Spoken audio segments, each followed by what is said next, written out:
Tudo bem com vocês? Estou de volta, professor Emerson, para nós trabalharmos o quê? Literatura. Como eu gosto de dizer, viajar em novas histórias, conhecer novos autores, conhecer novos personagens e, por que não, claro, viver essas histórias, viver esses personagens. É tão gostoso quando a gente faz leitura de um texto e a gente consegue viver os personagens. Para nós iniciarmos, eu te convido para nós conversarmos um pouco. Você é uma pessoa curiosa? Sim ou não? Tá? Só essa resposta, sim ou não. Você tem curiosidade sobre as coisas? Conhece alguém que seja curioso? Caso você não seja essa pessoa curiosa, conhece alguém que seja? Gosta de tecnologia? Você gosta da tecnologia? De todas as tecnologias, no geral. Você gosta dessa tecnologia? Usa bastante essa tecnologia? E o que mais gosta de fazer no celular ou no computador? Né? Pensem somente nessa tecnologia, celular e computador. O que vocês gostam de fazer no celular e no computador? Vou dar um tempinho para você listar pelo menos 3 coisas que você gosta de fazer no celular ou no computador e eu já volto para a gente começar.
E como vocês me conhecem, se vocês já sabem que eu sou curioso, portanto eu fico curioso em saber o que vocês mais gostam de fazer aí no celular ou no computador. E interessante que a gente pode, né, utilizar a nossa curiosidade aí na tecnologia. Eu posso tirar algumas dúvidas, posso conhecer muitas coisas usando ali o celular ou mesmo o computador. Falado isso, nós vamos para onde? Nós vamos conhecer o nosso autor de hoje. Então já sei que se trata de um autor.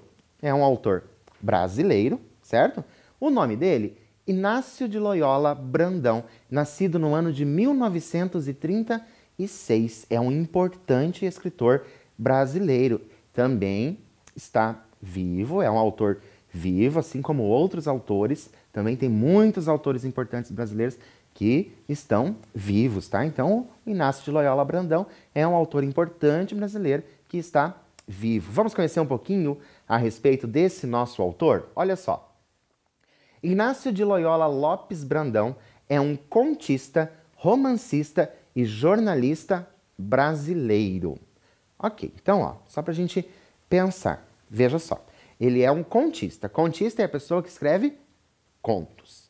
E ele também é romancista. Romancista é aquela pessoa que vai escrever os romances. Lembrando que romance não precisa necessariamente ser romântico, tá? O romance não precisa ser romântico. Romance é aquele texto longo, né? Vai ser um texto bem longo.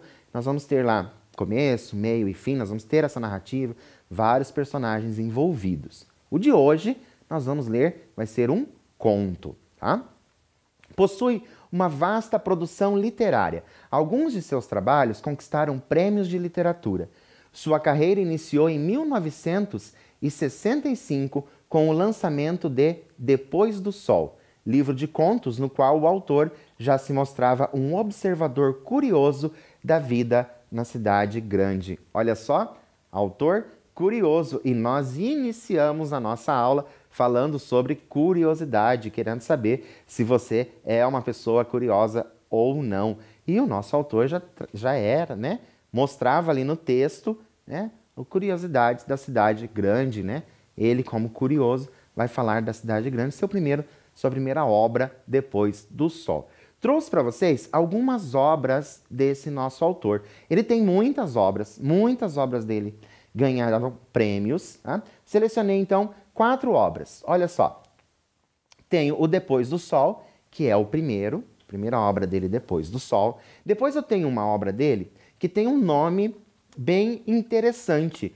O Homem que Odiava a Segunda-feira. Será que você é uma pessoa que não gosta da segunda-feira? Será que você se identificaria aí com a leitura dessa obra, O Homem que Odiava a Segunda-feira? Muita gente não gosta da segunda-feira e nosso autor traz aí na obra dele essa ideia. Tenho aqui, ó, O Menino que Vendia Palavras, também obra premiada, tá? Já mais para a literatura infantil. E também, olha só, em algumas bibliotecas nós podemos encontrar esta obra aí, que é o quê? Uma coleção de crônicas. E crônicas para se ler onde? Crônicas para se ler na escola. Todas essas aqui do nosso autor, Inácio de Loyola Brandão. Então eu convido você, quando você puder, vá à biblioteca, veja se tem algumas dessas obras desse autor disponível. Tenho quase certeza que você vai gostar. A nossa história de hoje, ela tem o seguinte título: Sem interrogação é impossível perguntar. É o título da nossa história. Antes de nós começarmos a leitura, trouxe para vocês uma imagem. Será que você conhece essa imagem que eu vou mostrar? Acredito que você conheça. Olha só. Tenho essa imagem.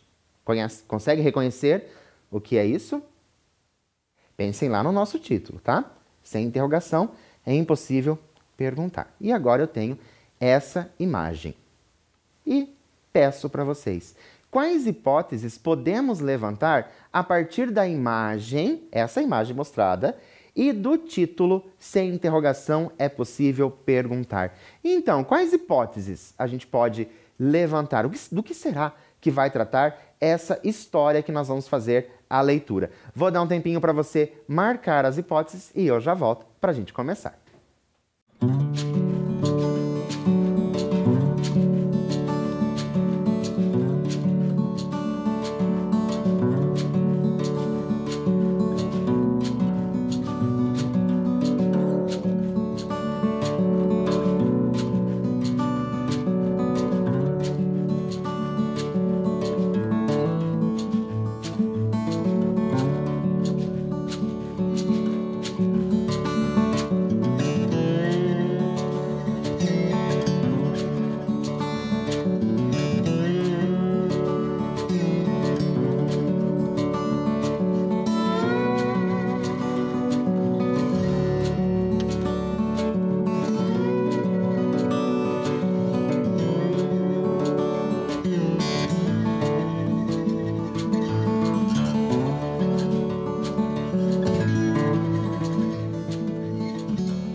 Então, o que será que aquela imagem, aquele teclado tem a ver, né? É um teclado de computador. O que será que aquele teclado tem a ver com o título dessa história? Sem interrogação é impossível perguntar. Vamos descobrir? Então, vamos começar a leitura do nosso texto. Olha só.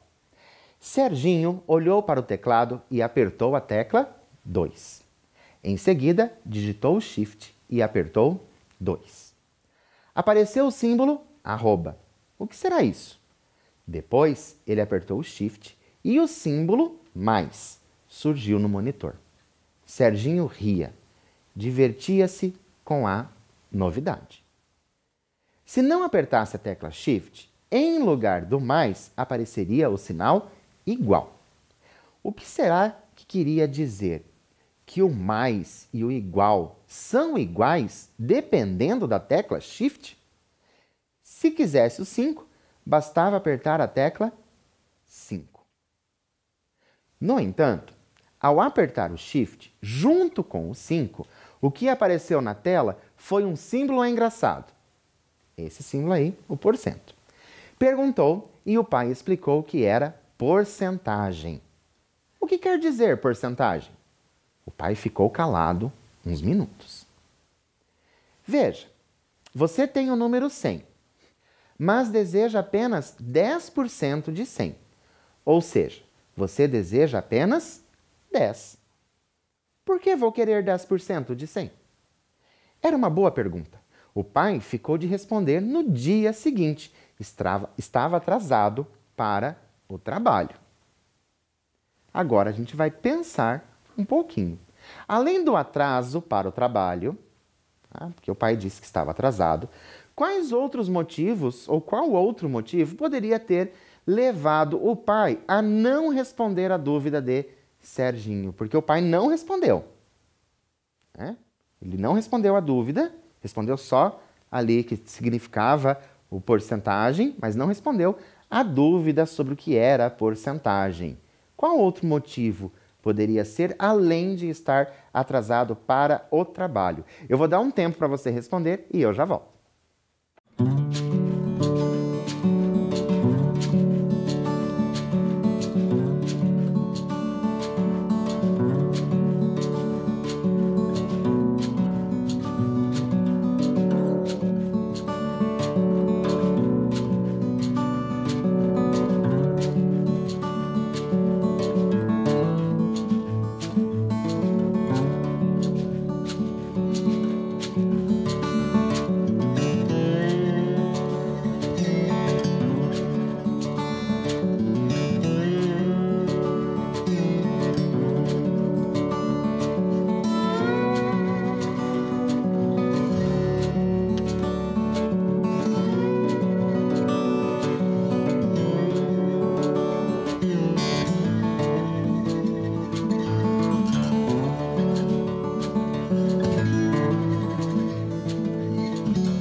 Então, o que vocês acham que pode ter acontecido para o pai não ter respondido? Já aconteceu isso com você? De você fazer uma pergunta e a pessoa não te responder na hora, deixar isso para o dia seguinte, para tempo depois, ou mesmo nem te responder, por mais que ela diga que vai te responder depois? Será que o pai do nosso personagem, o Serginho, será que o pai dele vai realmente responder? Olha só, vamos continuar a nossa história para a gente saber, porque esse Serginho, nosso personagem, vocês já perceberam que é uma pessoa bem curiosa.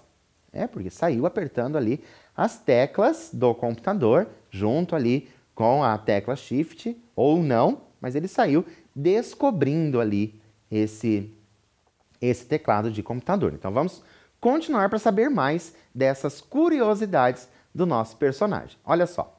Serginho teve certeza de que o pai não sabia o que era a porcentagem e ficou alegre. Tão bom descobrir que o pai da gente não sabe todas as coisas do mundo. Assim, fica igual a gente. Havia meninos cujos pais sabiam tudo, faziam tudo, podiam tudo. Eram meninos chatos, pentelhos, pareciam os pais. Ou será que eram mentirosos? Todavia, Serginho não estava preocupado com nada disso.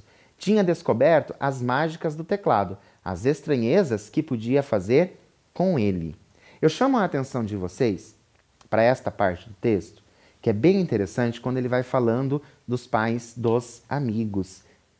Que os pais dos amigos fazem tudo, sabem tudo, fazem e acontecem. Mas depois, ele mesmo, o nosso personagem, ele já reflete, ele já pensa, Ou será que eram mentirosos? Será que os pais desses outros meninos ali que ele conhecia, será que os pais eram realmente tudo aquilo? Faziam realmente todas aquelas coisas? Será? Olha só, vamos pensar, porque a gente sabe que tem bastante gente que conta aí muita vantagem e acaba não tendo essas vantagens. E o nosso Serginho, tão criança, porque a gente já percebeu que ele é criança, bem pequena, tão criança já se questionava se era verdade ou não aquilo que contava para eles. Mas, como ele está descobrindo ali a mágica dos teclados, do teclado de computador, nós vamos continuar a história. Ao apertar o Shift e o 3, surgia uma gradinha, assim.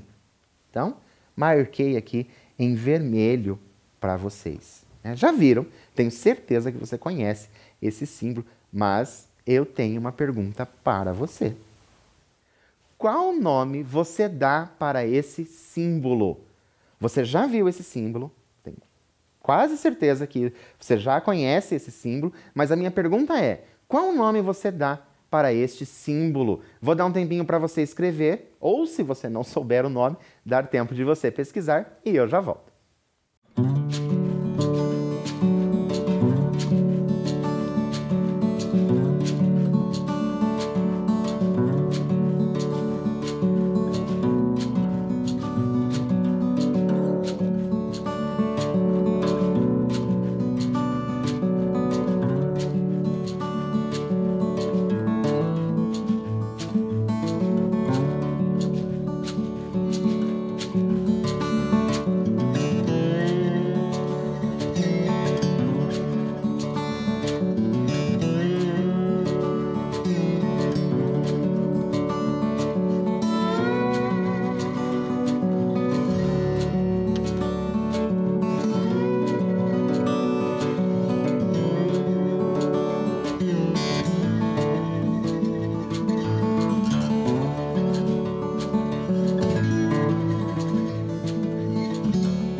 Então, deu tempo de você marcar aí como você chama, né? Qual o nome que você dá para esse símbolo, ou você teve que pesquisar. Vou falar para vocês a seguinte coisa.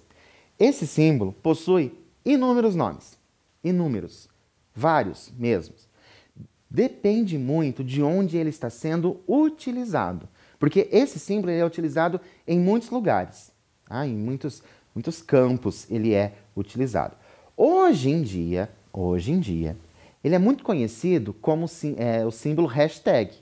Então, se você fala hashtag, a pessoa já pensa nesse símbolo. Mas ele tem outros nomes. Tem, por exemplo, quando você faz uma ligação, que você tem que, às vezes, você faz a ligação, a inteligência artificial te atendeu, pede para você apertar o quê? Pede para você apertar jogo da velha.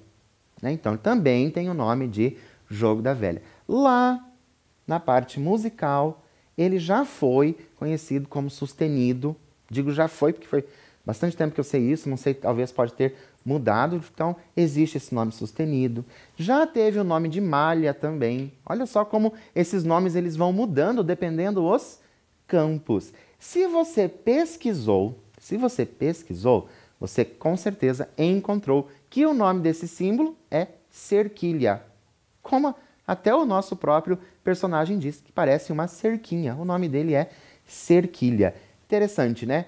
Professor, qual nome eu devo usar? Aquele que você achar melhor. Desde que a pessoa entenda aquilo que você está falando, tá ótimo. Vamos continuar a nossa história. O que seria? Para que serve? Para fazer uma jaula? Para prender mosquito? A questão era, para que servem as coisas, os sinais diferentes que a gente pode produzir no teclado de um computador? Olha como o nosso personagem, ele questiona muito e questiona o tempo todo.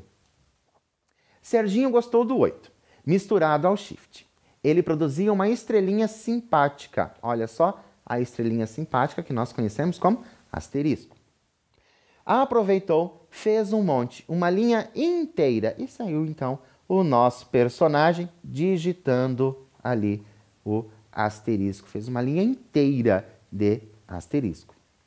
Já o 6 com shift, vejam como aparece o shift, como ele está bem interessado nesse shift. Fazia surgir um chapeuzinho. Olha só, aquele símbolo eu tenho certeza que vocês conhecem, tenho certeza que alguns professores já pegaram no pé de vocês por conta desse símbolo, certo? Circunflexo. Serginho não teve dúvidas. Vou ter uma chapelaria, pensou. E saiu digitando, então, o símbolo ali, o circunflexo, né? O acento circunflexo. Ele saiu digitando também. Então, ele fez ali a linha inteira com as estrelinhas e agora ele fez a linha inteira com os chapéus. E olha como ele é criativo, né? Vou ter uma chapelaria. Ao mesmo tempo que ele está descobrindo, ele está se divertindo e realmente ele está brincando ali com as teclas do computador. Havia uma maçãzinha. Ele apertou. Nada aconteceu. Ficou desapontado. Imaginou que sairiam maçãs, igual à máquina de refrigerantes que havia na lanchonete da esquina. Apertou o 1 sozinho. Nada se passou. Quando apertou o 1 com o shift, viu o sinal exclamação. Olha só. Quando o pai chegou, ele perguntou o que era. Isso é uma exclamação.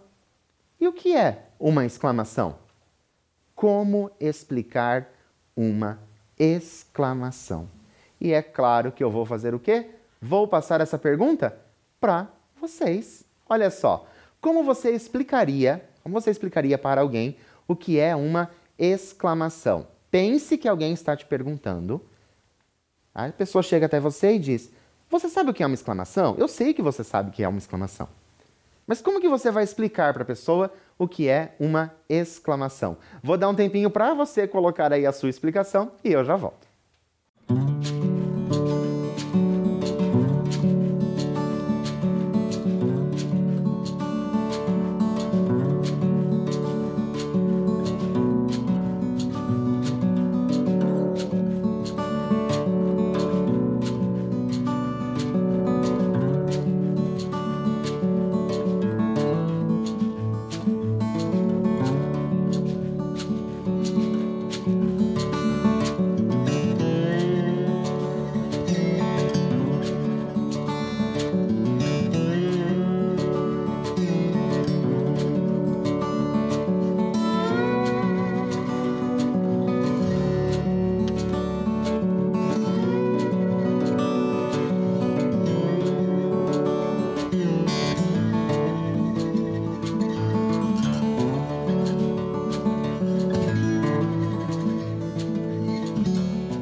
Então, conseguiram explicar o que é uma exclamação? É interessante que nós sabemos as coisas, nós sabemos usar as coisas, mas quando a gente pede para alguém explicar, às vezes a gente fica ali, nossa, como que eu vou explicar o que é? Vamos ver como o nosso personagem tem essa explicação. Olha só. Olhe, vou exclamar. Assim você saberá o que é a exclamação. Então, disse bem alto: puxa! Meu Deus! Ora! Nem me diga! Tudo com ênfase, firmeza, exclamativo. Entendeu? Não.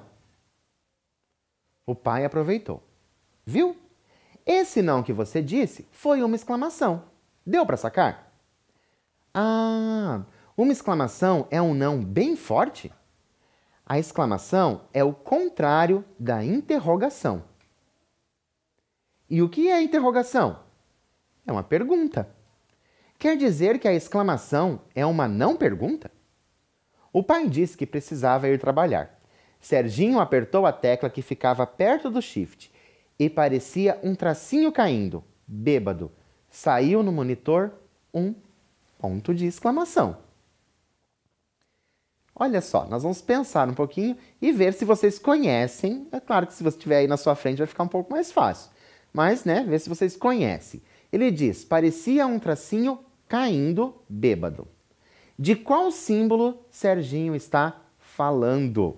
Vou dar um tempinho para você correr em algum teclado, olhar ali, responder e eu já volto.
Então, conseguiram descobrir aí? Precisaram olhar? Você sabia? Você lembrava?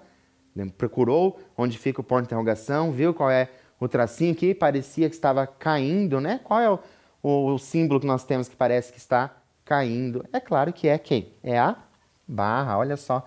E ele realmente tem razão, né? Parece que está ali torto, já caindo. Mas vamos continuar a nossa história para ver onde essas descobertas do Serginho vão acabar. Olha só. O que é esse pauzinho torto? Pensou. Parece um corcunda. O irmão mais velho, de 17 anos, passou com o skate nas mãos. Sabe o que é isso, Ciro? Sei. Uma interrogação. Apesar de brigar muito com o irmão, Serginho gostava dele, admirava, ficou feliz e ia saber o que é uma interrogação. O que é interrogação? Sabe, é a coisa que você precisa quando vai fazer uma pergunta. Sem ela, você não pode perguntar. Ninguém vai saber, que é pergunta. E a exclamação? É quando você exclama. E quando exclama? Quando você diz, puxa! Puxa! Tão fácil! Serginho tremeu. Que maravilha! Coisa mais incrível! Se não existisse o ponto de interrogação, ninguém poderia perguntar. Como viver sem perguntar? Todo mundo sabe que para ter o sinal interrogação é preciso apertar o shift e o tracinho caindo. Ciro saiu. Estava atrasado, deixando o Serginho intrigado. E olha só para o nosso personagem Serginho, que é uma pessoa que gosta muito de fazer perguntas. Vocês conseguem imaginar o desespero dele se não pudesse mais fazer perguntas? Vamos pensar um pouquinho juntos. Como seria a nossa vida se a gente não pudesse fazer perguntas? Como será que isso ia se dar? Você é uma daquelas pessoas que pergunta muita coisa? Sai aí fazendo perguntas sobre tudo, lembra lá da curiosidade?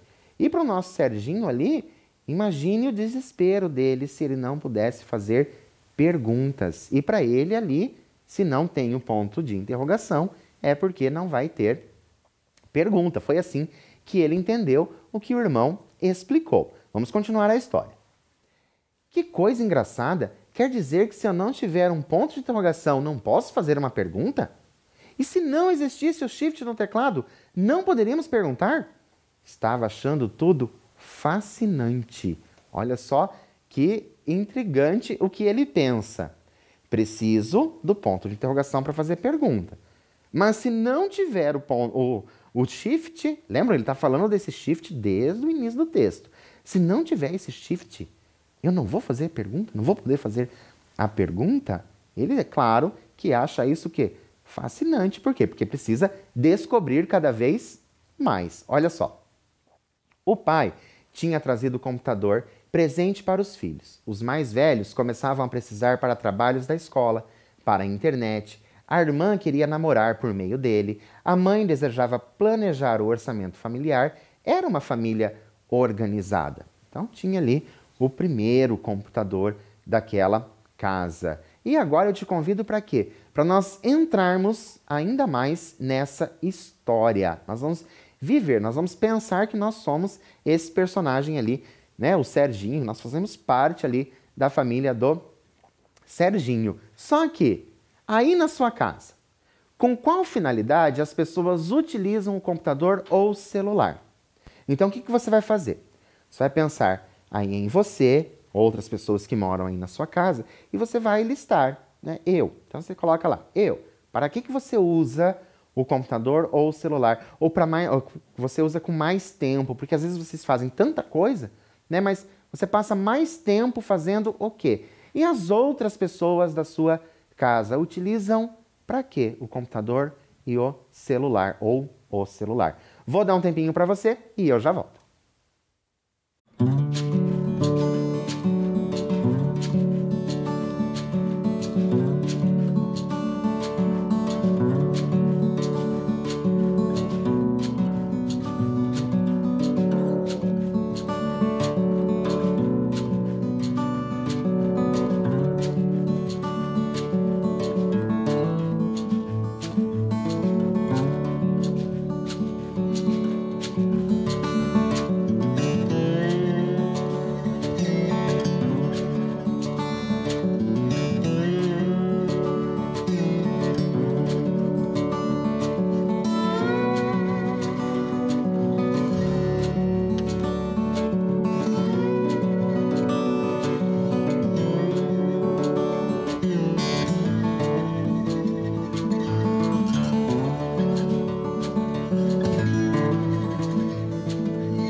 Então, conseguiram fazer aí essa lista do que as pessoas usam, como que as pessoas utilizam essas tecnologias aí na casa de vocês? Cada pessoa utiliza com mais tempo para alguma coisa. Mas é interessante a gente fazer essa lista, até mesmo para ver, eu estou passando tanto tempo, será fazendo o quê? Será que eu passo mais tempo jogando? Será que eu passo mais tempo pesquisando? Será que eu passo mais tempo conversando? É interessante de vez em quando a gente parar e pensar como nós estamos fazendo o uso dessas tecnologias, porque lá na casa do Serginho, cada um usava para uma coisa. Trabalhos, a irmã já queria namorar, a mãe fazia todo o planejamento e assim por diante. Como vocês me conhecem, vocês sabem que eu fico curioso para saber como que vocês utilizam essa tecnologia. Vocês aí de casa e também as pessoas que moram com vocês. Vamos continuar a nossa história. Olha lá.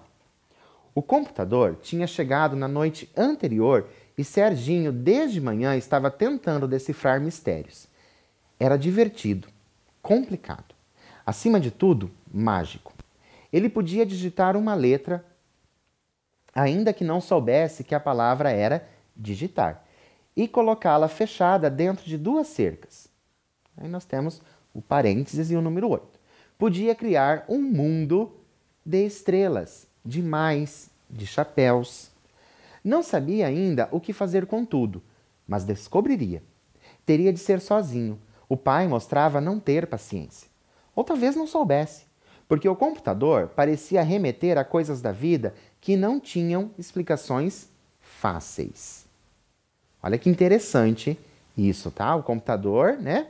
Olha lá, parecia remeter a coisas da vida que não tinham explicações fáceis. Agora a gente vai pensar um pouco.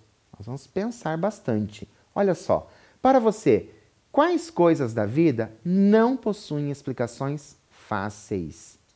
Hoje em dia, nós temos lá, né? Às vezes você tem uma dúvida, o que você faz quando você tem a dúvida? Você digita lá no computador ou no celular e aparece ali inúmeros sites falando sobre aquilo que você quer saber. Só que, quais coisas, né, não possuem essas explicações fáceis ou quais delas você não vai achar ali tão facilmente no computador? Vou dar um tempinho e eu já volto.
Então, conseguiram colocar aí, pensar em quais coisas da vida não possuem explicações fáceis? Confesso para vocês que são muitas coisas da vida que não possuem explicações fáceis, não é mesmo?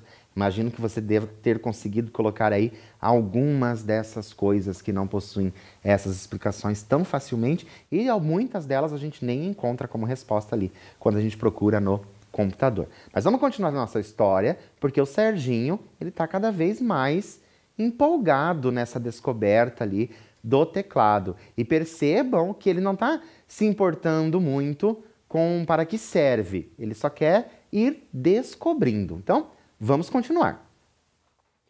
O que é a vida? Por que não se vê o ar? Quando nasceram as estrelas?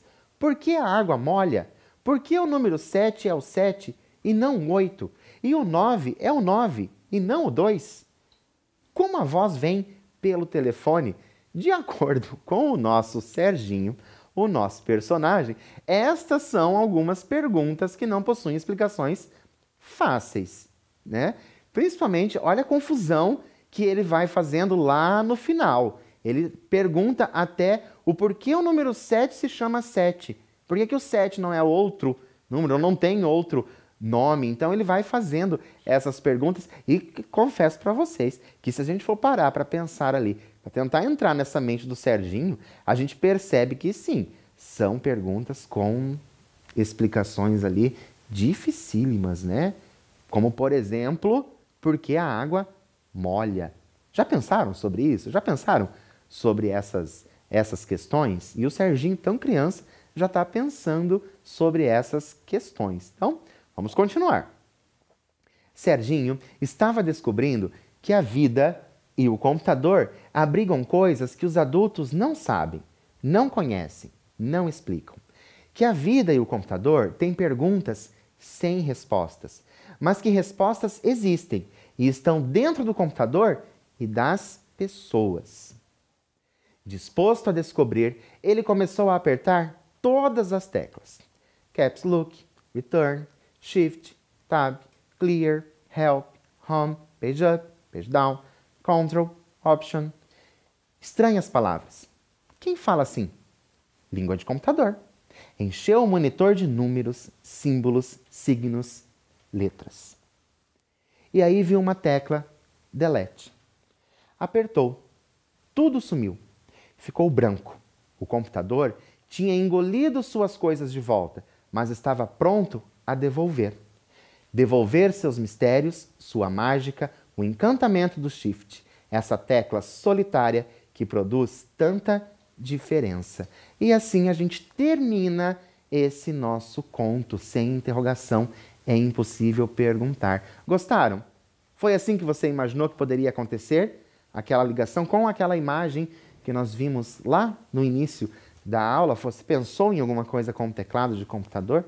Você é dessas pessoas que saem aí apertando e descobrindo as funções das teclas? Você precisa ensinar para alguém aí da sua casa essas funções? Todos vocês sabem como que é esse relacionamento de vocês com essa tecnologia. Mas a gente vai relembrar algumas coisas. O finalzinho do nosso conto, bem no finalzinho, diz a seguinte coisa: o encantamento do Shift, essa tecla solitária que produz tanta diferença. Diz isso no finalzinho do nosso conto. Qual a tradução da palavra inglesa Shift? A gente sabe usar, né, o Shift, a gente sabe para que serve o Shift. Mas qual a tradução da palavra inglesa Shift? Vou dar um tempinho para você escrever ou mesmo pesquisar e eu já volto.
Então, sabia a resposta de memória ou você teve que pesquisar, né, o significado dessa palavra, a tradução dessa palavra shift. Eu trouxe para vocês, então, ó, tradução da palavra. Então, eu coloquei lá no computador, vejam só que é uma imagem tirada do computador. Coloquei em inglês o shift, aparece ali o mudança, a mudança. E agora a gente vai refletir, já que a gente já sabe o que significa, a gente já viu, a gente já percebeu que desde o início do texto ele vem falando muito desse shift. Eu até chamei atenção em algumas vezes para esse shift que ele vinha se repetindo. Por quê? Porque nós vamos refletir um pouco agora. Olha só. Como podemos trazer para as nossas vidas as últimas palavras do conto? O mesmo trecho, o encantamento do shift, essa tecla solitária que produz tanta diferença. Como a gente consegue trazer isso para a nossa vida? Vou dar um tempinho para você refletir e eu já volto.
Então, conseguiram refletir a esse respeito, em trazer para a nossa vida, trazer aquilo que nós lemos para a nossa vida, porque quando a gente pensa, né, ali na tradução da palavra shift, olha só, o encantamento da mudança. O encantamento da mudança produz o quê?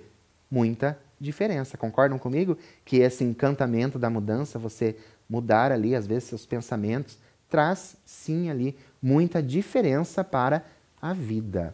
Então, eu trouxe para vocês também uma dica de leitura. Nós falamos a respeito do nosso autor, o Inácio, certo? Inácio de Loyola Brandão. E eu trouxe esse livro que é bem contemporâneo, que olha só, Não Verás País Nenhum.